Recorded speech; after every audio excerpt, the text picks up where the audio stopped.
For example আমি যে ভাড়াটা নিয়েছি 9 কিলোমিটার জন্য 200 টাকা ভাড়া ধরেন, এই ভাড়া যদি অ্যাপসে হইতো সর্বোচ্চ গেলে 170 টাকা আসতো। 170 টাকার ভিতরে আবার কমিশন আছে ধরেন 20 টাকা, তাহলে আপনার কাছে টিকতো কত 150 টাকা। আর আমি যেহেতু রাস্তাঘাট চিনি সেই ক্ষেত্রে আমি কিন্তু পুরো টাকাটাই পাইতেছি। আর আসসালামু আলাইকুম এভরিওয়ান, হ্যাভাই সাইডা চ্যানেল নতুন একটা রাইড শেয়ারিং ব্লগে আপনাদেরকে স্বাগতম। আজকে নভেম্বর মাসের 4 তারিখ রোজ মঙ্গলবার। আজকে অফিস থেকে বেরোর সময় একটা ট্রিপ নিয়েছি। আমার পিছনে যে যাত্রীটাকে দেখছেন এই যাত্রীটাকে নিয়ে যেতেছি সদরঘাটের দিকে। আর যাত্রীটাকে নিয়েছি আমার অফিসের নিজের থেকে তেজগাঁ থেকে। প্রতিদিন যেখান থেকে রাইডটা শুরু করি আজকেও তার ব্যতিক্রম কিছু না, আজকেও সেম জায়গা থেকে যাত্রীটাকে পাইছি। তো সদরঘাটের দূরত্ব তেজগাঁ থেকে প্রায় 9 কিলোমিটার প্লাস হইব। আর এই 9 কিলোমিটার প্লাসের জন্য আজকে একটু ডিফারেন্ট ভাড়া চেয়েছিলাম। আজকে এই ভাইয়ের থেকে চেয়েছিলাম 250 টাকা ভাড়া, কিন্তু এই ভাই একবারে বলতেছিল যে 180 টাকা ভাড়া। যদিও পুরান ঢাকার রাস্তা কিন্তু 180 টাকা যাওয়াটা চ্যালেঞ্জিং বিষয়। তারপরও ভাইকে কোনোভাবে ম্যানেজ করলাম যে ভাই 230 টাকা ভাড়া দিয়েন। তো ভাই পরবর্তীতে বলতেছে যে আমার টাকা সংকট, আমার কাছে 200 টাকা। তো পরে আমি বলছি যে ভাই যদি পারেন তাহলে 20 টাকা ভাড়া দিন, 220 টাকা দিন। তো এটা রিকোয়েস্ট করছি ভাইয়ের কাছে। আর আজকে রাস্তার কন্ডিশনের কথা যদি বলি, নর্মালি দেখা গেছে মঙ্গলবার রাস্তাটা ফাঁকা থাকে, আজকে রাস্তা ভালো পরিমাণ জ্যাম। তেজগাঁ থেকে মিন্টু রোডে বেরিয়েছি, যে এই মিন্টু রোডে আসতে অনেকক্ষণ সময় লেগে গেছে। প্রত্যেকটা সিগনালে 4-5 মিনিট করে সময় লেগে গেছে। তো আজকেও সেম রোডই ব্যবহার করছি, ডিবি অফিসের গলিটা ব্যবহার করছি। তো মেন রোডগুলো যদি ধরি তাহলে মেন রোডগুলো এখন যেহেতু অফিস আওয়ার, এই সময়ে অনেক জ্যাম থাকে।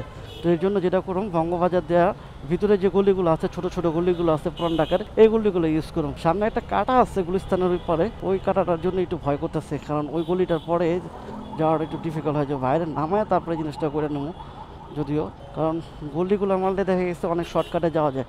আর যারা কিনা একদম নতুন রাইড শেয়ারিং আসতে যেতেছেন তাদের জন্য বলি যে প্রথম দিকে আপনারা কন্টাক্টে যাবেন না, প্রথম দিকে আপনারা অ্যাপসে যাবেন। অ্যাপসে গেলে কী হইবে, আপনারা রাস্তাঘাটগুলো খুব সহজে চিনতে পারবেন। যখন রাস্তাঘাট চিনা হয়ে যাব তখন দুইটা দিকে ট্রাই করবেন, অ্যাপসও ট্রাই করবেন, দেন কন্টাক্টও ট্রাই করবেন। শুধুমাত্র অ্যাপসে যে ইনকাম করে যে আপনার সারাদিনে খরচ উঠবে বিষয়টা এরকম না, কারণ রাস্তাঘাটের জ্যামের পরিমাণ এখন আগের থেকে অনেকটা বেশি। তো এই জন্য অ্যাপসে যে ভাড়াগুলো দেয় এই ভাড়াগুলো আপনাদের পোষাইব না। ফর এক্সাম্পল আমি যে ভাড়াটা নিয়েছি 9 কিলোমিটার জন্য 200 টাকা ভাড়া ধরেন, এই ভাড়া যদি অ্যাপসে হইতো সর্বোচ্চ গেলে 170 টাকা আসতো।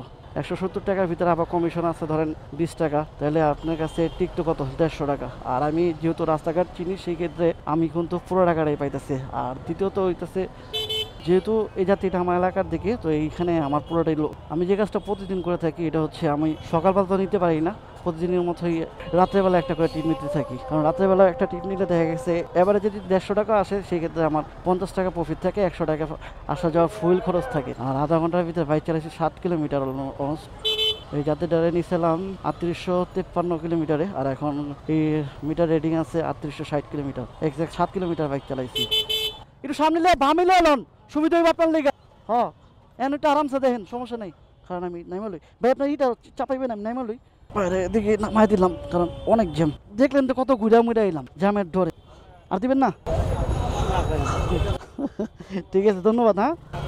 হ্যাঁ আল্লাহ হাফেজ ভাই, ভালো থাকবেন ভাই। 200 টাকা ভাড়া দিচ্ছেন, কোনো দিন হাইদা 20-30 টাকা দেয় আছে, কিন্তু নিজেই বলছিলাম যে 220 টাকা ভাড়া দিন, কিন্তু যাত্রী কিন্তু 200 টাকা দিচ্ছে। যাত্রীর কাছে টাকা নেই, আর এগুলো কোনো ব্যাপার না, সিম্পল জিনিস। কখনো যাত্রীর কাছে টাকা থাকলে যাত্রী এমনিতে আপনার লাগে ভালো লাগে। বাইক চালাতে গেলে একটা ভালো একটা সম্পর্ক হয়ে গেছে। আচ্ছা এই ভাইরালে বাইক চালাচ্ছি কত 12, তাহলে আপনার 9 কিলোমিটার, এক্সাক্ট 9 কিলোমিটার 62 53তে উনানে নিয়ে শুরু করছিলাম। এক্সাক্ট 9 কিলোমিটার বাইক চালাইছি, 9 কিলোমিটারে ভাড়া পাইছি 200 টাকা। তাহলে আমার 20 টাকার উপরে কিন্তু ফেয়ার পড়তেছে। তো প্রতিদিন যদি এই 20 টাকার উপরে একটা ফেয়ার নিয়ে একটা যাত্রী নিয়ে আসতে পারি তাহলে কিন্তু আলহামদুলিল্লাহ খারাপ না, খুবই ভালো একটা ভাড়া পাওয়া যায়। অ্যাপসে দেখা গেছে 17 টাকা ফেয়ার দেয়, 18 টাকা ফেয়ার দেয়, এর ভিতরে আবার পার্সেন্টেজ কাটে 15%। 15% 17 টাকার যদি আবার 15% ব্যাট কাটে দেখা গেছে 100 টাকায় পাম 85 টাকা, 200 টাকা পাম হলে 160 টাকা, 170 টাকা ভাড়া পাম আমি।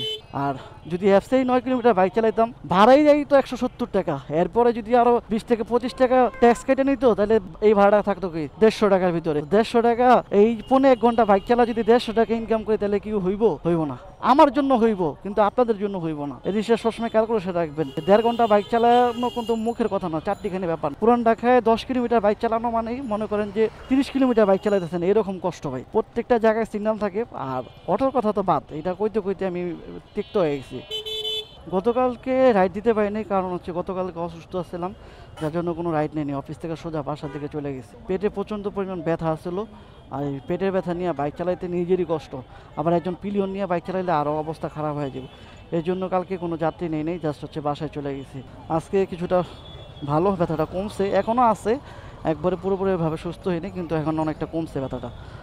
তো এই ওষুধ 15 দিন টানা খাইতে হইব। আমি যে আপনাদের সাথে প্রতিদিন ছোট ছোট একটা রাইড শেয়ারের ভিডিও আপনাদের সাথে শেয়ার করি, আপনারা কিন্তু স্বার্থপরের মতো জানান না ভাই, যে ভিডিওগুলো কেমন হয়, ভিডিওগুলো আপনাদের কাছে কেমন লাগে, কোন জায়গাটার ভিতরে ইমপ্রুভ করলে আপনাদের জন্য ভালো হইব, এই সব বিষয়গুলো আপনারা একটু কমেন্ট করে জানাবেন, তাহলে আমার জন্য একটু হেল্প হয়। আসলে আমার ভিডিওগুলো কি ভালো হইতেছে না খারাপ হইতেছে, আপনারা না বললে কিন্তু আমি বুঝুন না। তো এই জন্য আপনাদের কাছে রিকোয়েস্ট, বেশি বেশি করে কমেন্ট করবে, ভালো হোক খারাপ হোক সেটা দুইটাই জানাইবেন, কারণ মানুষ কিন্তু সে মানুষের শেখার শেষ নাই, সে বড় হোক ছোট হোক। আমি যে দীর্ঘদিন যেটা রাইড শেয়ারিং করি অনেক কিছু জানি, বিষয়টা কিন্তু এমন না যে 10 দিন যাওয়ার পর রাইড শেয়ারিং করে সে কিন্তু এই পেশা অনেক কিছু জানে, অনেক কিছু বুঝে, শেখার কোনো শেষ নেই। এই জন্য বলি সবাই একটু কমেন্ট করে জানাবেন ভিডিওগুলো আপনাদের কাছে কেমন লাগে, আর কোন কোন জায়গাগুলো ইমপ্রুভ করা যায় এই বিষয়গুলো একটু জানাবেন। আমি চেষ্টা করবো, সর্বোচ্চ চেষ্টা করবো ওই জায়গাগুলো ইমপ্রুভ করার জন্য। আমার ফেস মাস্কটা গেছে নষ্ট হয়ে, লুজ হয়ে গেছে, যার জন্য নাকের থেকে নিচে ঝুলে গেছে। একটা ফেস মাস্ক কিনতে হইব, সময় কারণে জায়গা কিনতে পারতেছি না। তারপরে এইটাই পড়ছি, কারণ হচ্ছে আমার